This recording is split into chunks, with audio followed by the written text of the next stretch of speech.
Bonjour à tous, donc du coup je me présente, je m'appelle Diane Bénéfice, je situe tout de suite, j'ai pas du tout la même légitimité que les intervenants juste avant.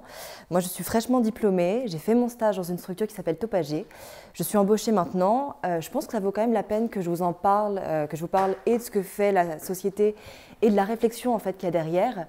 Parce que justement, en tant qu'ex-GSU, je trouve que ça peut être intéressant pour vous, vous donner un petit peu des prémices de réflexion et voilà, pour vous donner un petit peu un panorama sur un domaine très récent de l'aménagement urbain de manière générale, qui est en fait l'agriculture urbaine.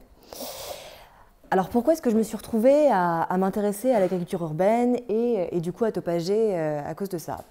Alors pareil, j'ai ramené d'ailleurs pas mal de livres que vous pourrez feuilleter si vous voulez.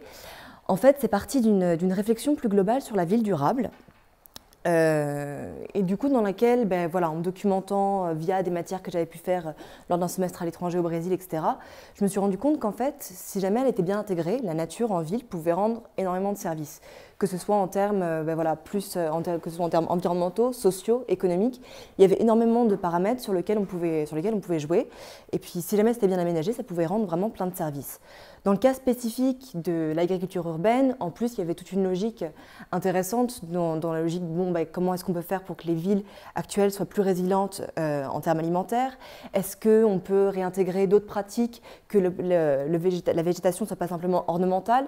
Bref, tout un tas de réflexions qui sont au final très à la mode en ce moment.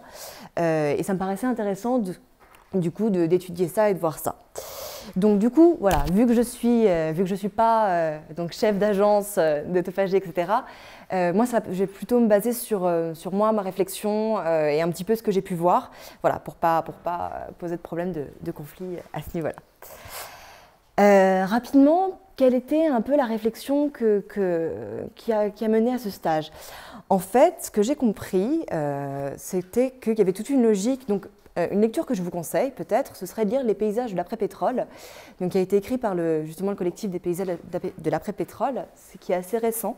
Je ne sais plus, qui est sorti entre 2013 et 2016, je pense, dans lequel je trouve qu'ils font un très bon panorama des interactions en fait entre les villes et leur arrière-pays, dans la logique en fait dans laquelle les premières villes, il y avait toute une logique de circuits assez courts en termes de ressources, de flux qui sortaient et qui rentraient de la ville, et que du coup il y avait finalement, par exemple en France, ce qui faisait la richesse de la France en tant que pays, c'était la variété de tous ces territoires accolés qui liaient donc chaque ville avec son arrière-pays, ses conditions météorologiques, ses conditions de sol, etc., sa production en agriculture, etc.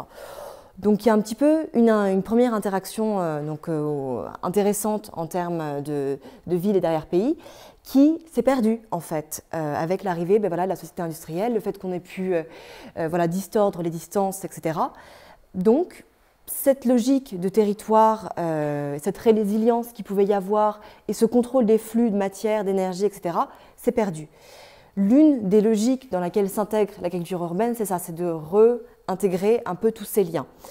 Un autre élément qui recouvre aussi la même logique, c'est toute la question des trames vertes. Donc les trames vertes et bleues, qui sont un des nouveaux outils d'aménagement des territoires.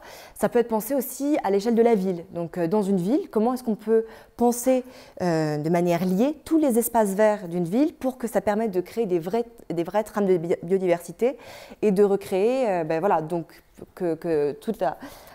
de créer des vrais corridors écologiques à la fois à l'intérieur de la ville, mais aussi avec la ville et l'extérieur de celle-ci, son territoire, etc.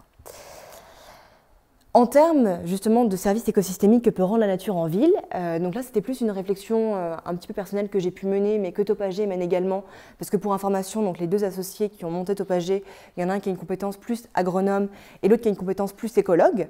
Donc du coup l'association des deux compétences fait que eux, dans leur façon de concevoir l'agriculture urbaine, il y a vraiment ce double élément. À chaque fois qu'il y a un élément de nature, un espace d'agriculture qui est conçu, on essaye de voir comment est-ce qu'il s'intègre dans son environnement pour s'assurer qu'il rend vraiment tous les services écosystémiques auxquels on peut s'attendre. Donc par exemple, en termes de démarche, donc la première image que vous voyez, c'est l'exemple d'une trame verte. Donc là, c'est un document qui est encore assez théorique. Voilà, c'est des chercheurs du Muséum d'histoire naturelle, donc un certain Philippe Clergeau, que je vous conseille de lire, très intéressant. qui voilà, a un peu formalisé cette notion de créer des trames vertes dans la ville en reliant donc, avec son vocabulaire d'écologue des noyaux primaires et secondaires de nature avec des corridors. Et donc du coup, là, ce qu'il proposait, c'était un petit peu de faire des corridors plus intéressants, parce que les corridors de base qu'il peut y avoir dans les villes, c'est les simples lignées d'arbres qui rendent beaucoup de services et qui permettent à beaucoup de faune de se déplacer. C'est ironique. L'intérêt, ce serait de créer des corridors plus intéressants avec plusieurs strates herbacées, arbustives, arborées, etc. Donc, il y a toute une logique un petit peu dans laquelle on s'ancre. Et en plus de celle-là, il y a aussi une réflexion à mener sur la place de la nature, à quel point est-ce qu'on la contrôle, à quel point est-ce qu'on la laisse un petit peu sauvage. Donc, par exemple, là, c'est la deuxième image. Donc, dans le cas, par exemple, de Nantes, il y a ils ont vraiment fait le choix, par exemple, de créer ce qu'ils ont appelé la Petite Amazonie, qui est un espace vert dans lequel la présence humaine est très limitée et qui essaie de réintégrer beaucoup plus la nature sauvage, de faire une gestion un petit peu différenciée des espaces qui valorise la biodiversité au final. Et donc, dernier élément, donc là, je resserre progressivement vers le centre d'activité de Topager et comment est-ce qu'on peut intégrer l'agriculture urbaine. Donc là, pour le coup, c'est un schéma de Topager avec cette logique de comment est-ce qu'on peut intégrer à l'échelle vraiment d'un bâtiment, créer des corridors écologiques aussi en intégrant les surfaces au sol, les façades, les toits, les murs, etc. Voilà. Donc ça, c'était plus pour le versant, on va dire, écologie urbaine, logique écosystémique, approche de la ville un peu globale. Et après, donc, maintenant, je vais vous présenter un petit peu plus précisément le cas de l'agriculture urbaine. Donc, je ne sais pas ce que vous en savez, donc dans le doute, je vais partir du principe que vous n'en connaissez pas grand-chose. Pour rappel, en fait, l'agriculture urbaine, on a l'impression que c'est quelque chose qui est qui est complètement neuf aujourd'hui. En fait, non, la croissance des villes, elle a toujours été associée, au final, il y avait toujours un petit peu des petits interstices pour permettre une agriculture en ville. Donc, suivant le type de ville, donc déjà, ça va dépendre énormément de si on se place dans un pays du Nord, dans un pays du Sud, ou exactement quel type de ville dans laquelle on est. Mais globalement, voilà, il faut savoir, dans un premier temps, que ce n'est pas quelque chose de nouveau, que ça a toujours existé et que ça n'a jamais disparu, par exemple, dans les pays du Sud. L'agriculture urbaine est particulièrement utile dans les cas de crise. Donc là, par exemple, la première photo que vous voyez, c'était en fait pendant la Seconde Guerre mondiale. Il y a par exemple les jardins du Louvre, anciennement plate-bande, qui ont été utilisés finalement pour permettre une agriculture de subsistance. Et de manière générale, ça se redécouvre énormément dans des endroits plus...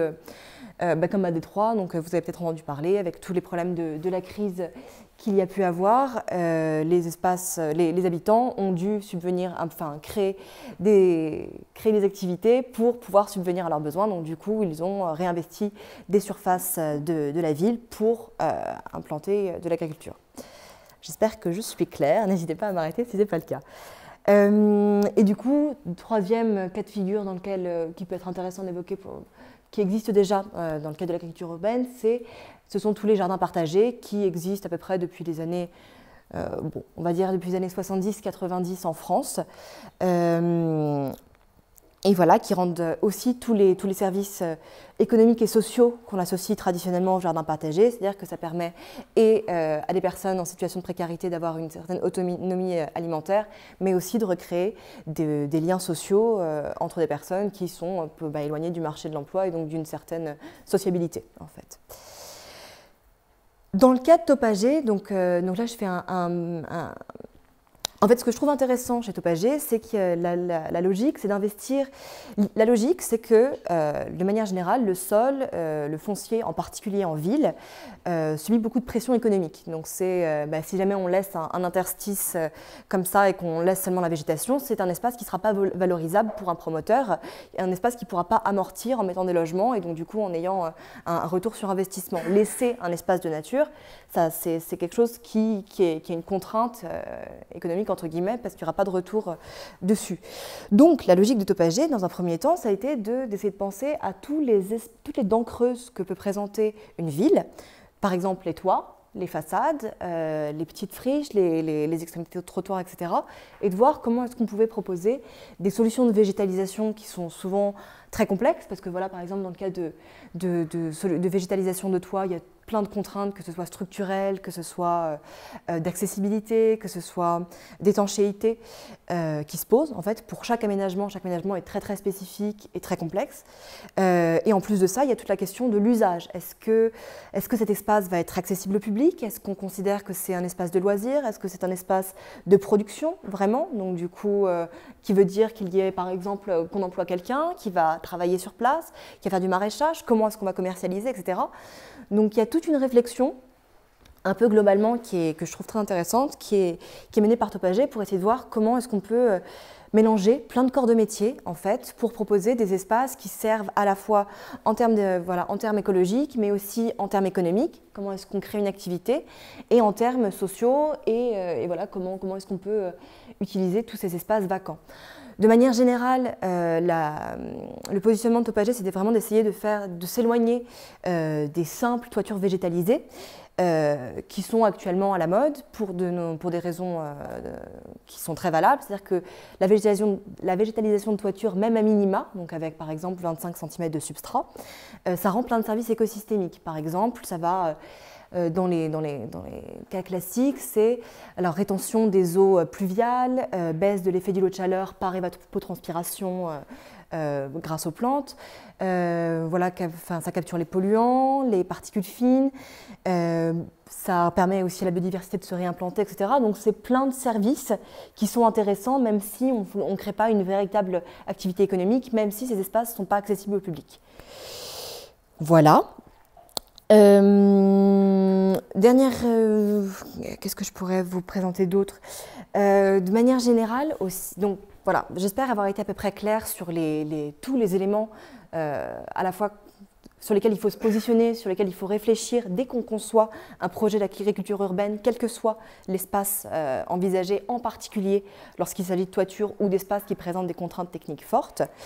Mais de manière générale, ce qui est assez intéressant de constater, c'est que chaque projet est neuf en fait. Chaque projet entraîne à ses contraintes spécifiques et donc du coup à chaque projet il faut repenser la forme d'agriculture urbaine qu'on sélectionne, quels sont les bénéfices véritables qu'on rend, et enfin il faut se poser la question aussi de est-ce que c'est vraiment pertinent d'en mettre.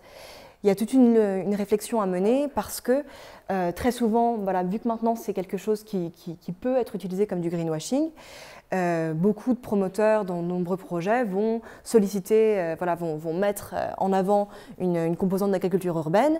Il faut voir si celle-ci est pertinente. Est-ce que dans une certaine mesure, on n'est pas en train de construire au final sur des espaces qui étaient anciennement agricoles? Donc est-ce que c'est pas se donner une espèce de légitimité de proposer oui, alors en fait on va détruire de l'espace d'autonomie alimentaire, mais on va recréer avec beaucoup plus d'ingénierie complexe, donc des dépenses financières associées, etc., une agriculture urbaine qui sera limitée, etc. Donc il y a toute une réflexion aussi à mener sur est-ce que le projet d'agriculture urbaine de base est pertinent. Et dernier élément, donc là je vous ai présenté le cas un peu spécifique que j'ai pu voir dans mon stage et maintenant en tant que salarié. Mais voilà, il faut savoir que l'agriculture urbaine que je vous ai présentée, c'est une des formes qui n'est pas forcément développée de la même façon partout. De manière générale, donc si le positionnement de Topager, c'est d'avoir un positionnement low-tech avec des technologies de préférence relativement simples, de faire des espaces ouverts pour que la biodiversité justement puisse circuler, il y a d'autres modèles d'agriculture urbaine avec par exemple les cas d'hydroponie, d'aquaponie, qui selon nous, sont moins intéressants justement parce que c'est des espaces clos, c'est des espaces qui nécessitent toute une ingénierie qui est beaucoup plus complexe, qui nécessite aussi, qui finalement se détache du sol. Donc il y a toute une logique un peu hors sol, il y a besoin au final de pas mal d'intrants chimiques parce qu'il n'y a pas tous les nutriments que peut apporter le sol, etc. Donc bref, c'est un élément aussi à prendre en compte, c'est qu'il y a vraiment... C'est pas encore complètement normalisé, la façon de concevoir de l'agriculture urbaine. Ça s'applique très très différemment suivant la structure qui intervient. Ça peut être des associations, ça peut être des entreprises. Voilà.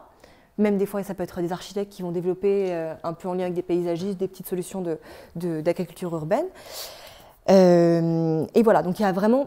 Ce que j'aimerais vous dire, au final, un peu dans ma conclusion, c'est que ça me paraît pertinent, dans une certaine limite, si c'est bien intégré, si ça s'intègre, voilà, qu'il y a plein de compétences à intégrer, mais que l'agriculture urbaine a une logique, selon moi, dans le dessin de la ville durable de demain. mais qu'il y a toute une réflexion à mener pour savoir, enfin voilà, il ne faut pas penser que de base, intégrer l'agriculture urbaine va résoudre tous les problèmes. Il y a énormément d'autres paramètres sur lesquels agir, et il faut, à chaque fois qu'il y a un nouveau projet, se questionner, vérifier que juste cette intégration, elle est vraiment logique. Est-ce qu'il n'y a pas, et quelles sont les surfaces vraiment utiles à utiliser, quelles vont être les fonctions à privilégier. Bref, c'est tout un discours qui est à chaque fois très très spécifique et relativement complexe. Et donc voilà, je vais vous montrer quelques petites images de solutions qu'il peut y avoir. Donc ça va de la végétalisation à minima, en passant par des jardins partagés, en passant par des solutions de maraîchage sur les toits, en passant par des intégrations plus paysagères en cœur d'îlot, mais aussi des logiques donc de continuité écologique, comme là par exemple dans l'écoquartier de Vauban. Voilà, donc il y a vraiment plein de façons de faire. C'est ce qui fait son côté à la fois très intéressant parce que c'est hybride, c'est neuf, etc. Mais c'est ce qui peut aussi poser problème parce que ça peut ne pas être forcément très bien compris ou alors ça peut être utilisé. J'espère que j'ai été claire. Voilà, donc là par exemple, peut-être que voilà, c'est un exemple de projet sur lequel j'ai pu travailler de conception de solutions de maraîchage en toiture. Alors ça c'est... Il y a un petit problème d'affichage. Voilà, j'espère que je suis dans les temps, j'espère que j'ai été claire. Est-ce que vous avez des questions? Voilà.